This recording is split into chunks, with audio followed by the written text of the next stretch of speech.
Apa hanya aku yang mengalami hidup tanpa ada lagi mimpi?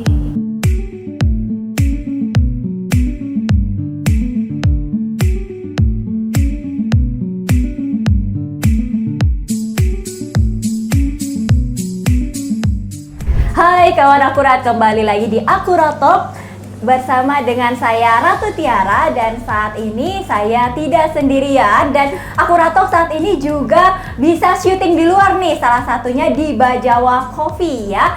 Nah, buat kamu teman-teman nongkrong di sekitaran Tebet, mungkin bisa mampir nih di Bajawa Coffee di Tebet gitu ya. Dan saat ini Akurat Talk sudah bersama dengan salah satu narasumber kita, yakni Cesaria Band.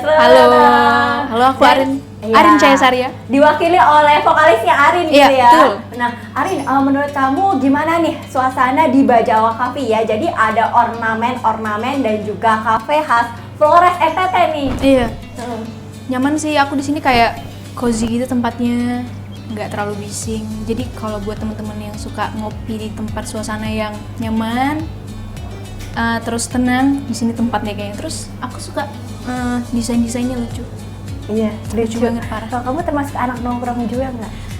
Kebetulan aku nggak suka nongkrong, cuman kalau misalnya harus banget gitu nongkrong di suatu tempat, aku sukanya tempat yang nggak rame. Tempat yang nggak Yang rame. dia rame, cuman maksudnya atmosfernya itu tenang gitu, kayak di sini enak banget. Berarti apa, introvert ya? Aku bingung, ambivert kali ya. Ambivert berarti bisa ekstro juga bisa Extro, intro cuman aku juga. lebih ke tempat yang nggak terlalu bising. Oh, begitu. Yang agak tenang sedikit gitu ya. Iya. Nah, aku juga mau ngasih tahu nih, kalau misalnya di Bajawa Coffee nih, kamu bisa juga selain pesan kopinya, kamu juga bisa pesan merchandise-nya nih, salah satunya termos ini. Jadi termos panas dingin. Wah, lucu ya, tapi ini dari kayu. Iya, ini kayak dari kayu, kayak Boleh dilihat unik nggak gitu ya? Ya, boleh. Lucu ya. Unik kan ya, jadi bisa dipesan juga buat teman-teman dan juga kawan-kawan akurat yang Lucu. mau pesan kopinya, juga bisa pesan merchandise-nya. Dan mungkin sekarang ini saatnya kita kepoin tentang Cesaria Band gitu. Jadi Yeah. kita penasaran nih, juga teman-teman juga penasaran, apa sih Cesaria itu? Ada artinya nggak sih namanya Cesaria Oke. Band? Kenapa dipilih nama? Cesaria ini adalah sebuah band, dimana personal itu ada 3, aku dan dua orang gitaris.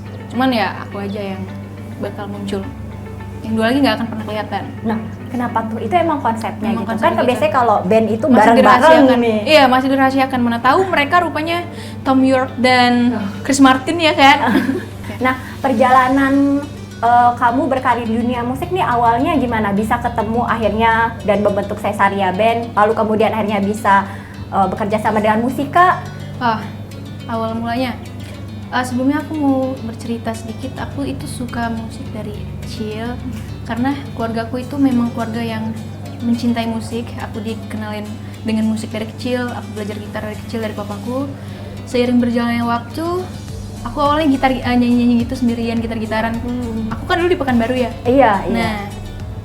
Nah, di situ pas aku di Pekanbaru itu, aku tuh nyanyi dari kota ke kota gitu, sendirian aja gitar, namanya Cesaria juga, cuman solo. Sampai dari iya, saat awalnya itu namanya udah Cesaria? udah Cesaria, tapi S-nya 1. Oh. Iya. Jadi aku gitar-gitaran sampai aku akhirnya pindah ke Bandung, ketemu sama omku. Di situ kita mulai bikin demo-demo lagu iseng, bikin 4 demo lagu gitu. Terus didengerin, wah enak juga nih kayak gitu kan. Akhirnya dia ketemu om aku ini, dari 4 demo itu dia dengerin ke sahabatnya ini kebetulan yang ya memang ada di band ini juga. Kita kan bertiga ya, ada di band ini. Didengerin ke sahabatnya itu, terus dia dengerin, wah enak juga lagunya. Entah gimana ceritanya, rupanya udah nyampe ke Musika gitu. Oh begitu ya? Iya. Berarti memang jalannya Kayak gitu kayaknya. menuju ke rekaman gitu ya. Setelah enak didengerin lagunya, Iya. langsung tahu-tahu udah nyampe Musika. Iya, dan bener. akhirnya Musikanya nawarin untuk bisa bikin project bareng. Iya, jadi awalnya itu aku tuh kayak bermusiknya tuh arahnya tuh nggak tahu mau kemana gitu. Pas acara blues aku ada, reggae aku ikutan, pokoknya aku kemana-mana, folk aku ada, kayak gitu-gitu. Jadi belum ada rootsnya, belum dapet gitu. Sampai di mana masanya itu tadi aku ketemu arah dan tujuannya kemana. setelah sama Musika baru kelihatan nih genrenya begini, arah tujuannya begini. Sepertinya rupanya yang kayak gini lebih cocok sama aku. Ternyata ini yang aku suka. Udah kita jalanin gitu. Iya. Kalau dulu sering juga tampil di kafe-kafe gitu nggak? Atau memang belum tahu? Atau memang tadi dari otodidak sendirian? Dulu tuh ada di kafe-kafe gitu, cuman bawain lagu sendiri gitu. Kalau misalnya kan ada yang reguleran, ada yang bawain lagu sendiri gitu. Kalau aku bawain lagu sendiri, cuman tiba-tiba lagunya lupa. Maksudnya dinyanyiin di satu tempat, di titik yang selanjutnya lagunya udah beda lagi. Aku nggak ingat lagu yang aku nyanyiin kemarin. Oh, jadi iya, banyak jadi lagu kayak, yang dilupain gitu. Jadi kayak orang kalau bikin kalau misalnya saya penulis, misalnya bikin kata puisi, misalnya hari ini ada nih di kepala, di otak misalnya kata-katanya tentang apa, besok bisa lupa lagi gitu. Ya dulunya sih gitu. Sekarang nggak kayak.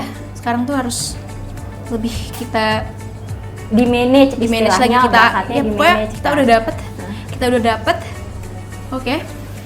Kita udah dapet kemana roots-nya, kita udah dapet di mana mood-nya, kita udah dapet apapun itu yang terfikir ide itu harus diingat. Gitu.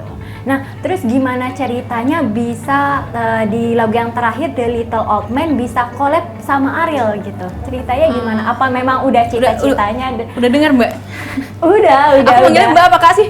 Bisa apa aja, Mbak Kak juga bisa. Little Old Man itu juga singkat ya. Jadi waktu itu kita lagi workshop gitu. Karena kan kalau yang aku tahu Cesaria ini kan band baru. Kok bisa dari 2020 kan, berarti muncul pada saat pandemi gitu ya kan, terus tiba-tiba udah collab sama salah satu pionir band papan atas di Indonesia, kan kita juga mau tahu gimana. Oke. Iya juga ya. iya ya, baru 2020, 2021, 2022-nya langsung. Itulah dia beruntung itu ya, faktor luck kayaknya. Yang tadi tahu-tahu lagunya udah nyampe di Musika gitu ya kan. Itu dia makanya. Itulah aku ngikutin alurnya aja sih. Iya. Little Old Man tuh awalnya kita lagi workshop di Musika di studionya. Kita lagi workshop. Terus lagu Little Old Man ini lagu terakhir yang dibikin sebenarnya. Lagu terakhir. Terus pada malam itu kebetulan ada Bang Boril di situ. Terus salah satu personel kita, Cesaria itu salah satunya dengerin ke Bang Bor, dengerin lagunya. Mau nggak untuk ikut dikolaborasiin gitu lah, kayak dia ikut di project ini, didengerin lagunya. Singkat cerita, udah dia mau, dia suka, jadi deh. Gitu ya. Sesimpel itu.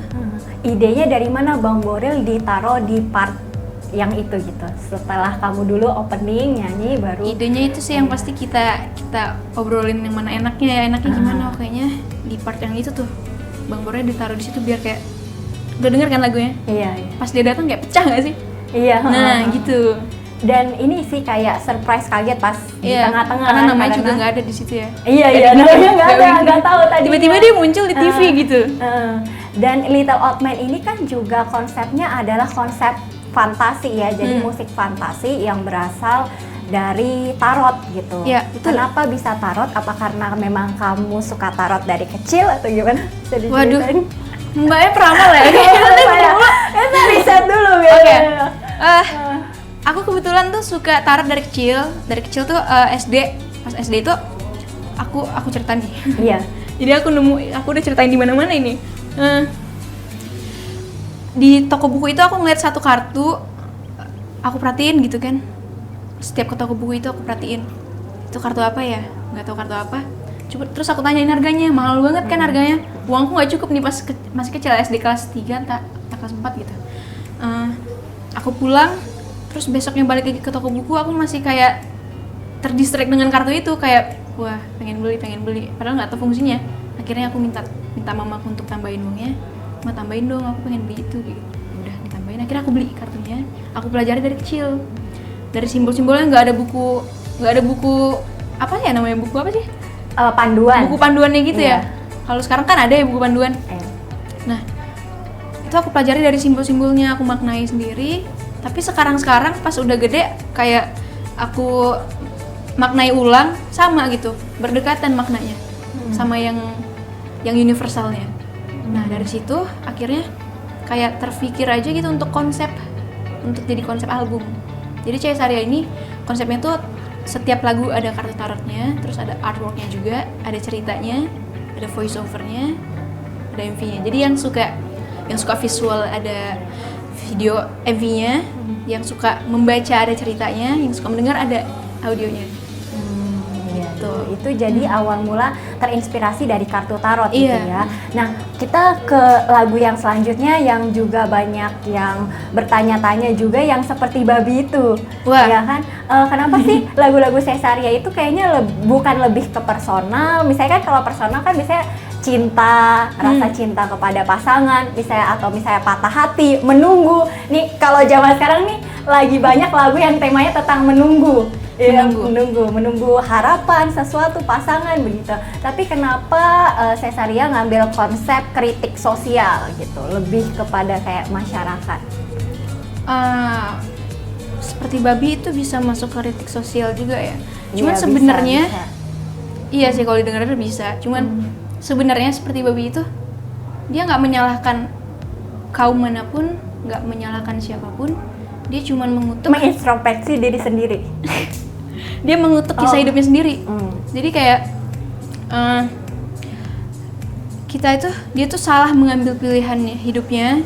Dia itu merasa terkungkung di suatu suasana, di suatu jalan yang udah dia pilih. Terus dia udah mencoba banyak hal di hidupnya. Dia udah mencoba segalanya, dia coba, cuman semuanya itu nggak terbayarkan.